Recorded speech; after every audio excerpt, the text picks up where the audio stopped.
ओम शांति। आज होची 19/7/26 आजिर वरदान सत्यता एवं स्वच्छतार धारणा द्वारा समीपतार अनुभव करुथिबा संपूर्ण मूर्त भव। सबु धारणा भितरे मुख्य धारणा है सत्यता एवं स्वच्छता। परस्पर प्रति मन भितरे संपूर्ण स्वच्छ मनोभाव रहिबा दरकार। सेहीपरि स्वच्छ जिनिसरे सबकिछि स्पष्ट भाव देखा जाए। सेहीपरि परस्पर प्रति भावना भाव स्वभाव मध्य स्पष्ट देखा जाए। स्लोगान बिगिड़ी जाइथिबा आत्मा को सुधारिबा बहुत बड़ सेवा अटे।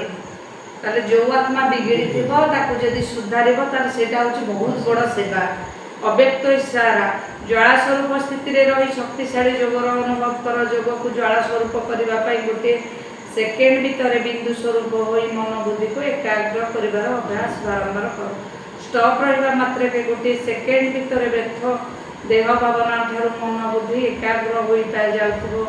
एही भली नियंत्रण करिवार शक्ति को सारा दिन व्यवहार कर। शक्तिशाली ब्रेक द्वारा मन बुद्धि को नियंत्रण कर। मन बुद्धि को जेउठी लगाइबा को चाहबो गोटे सेकेंड भीतर सेटारे लागि जाउथबो। ओम शांति। ओम शांति।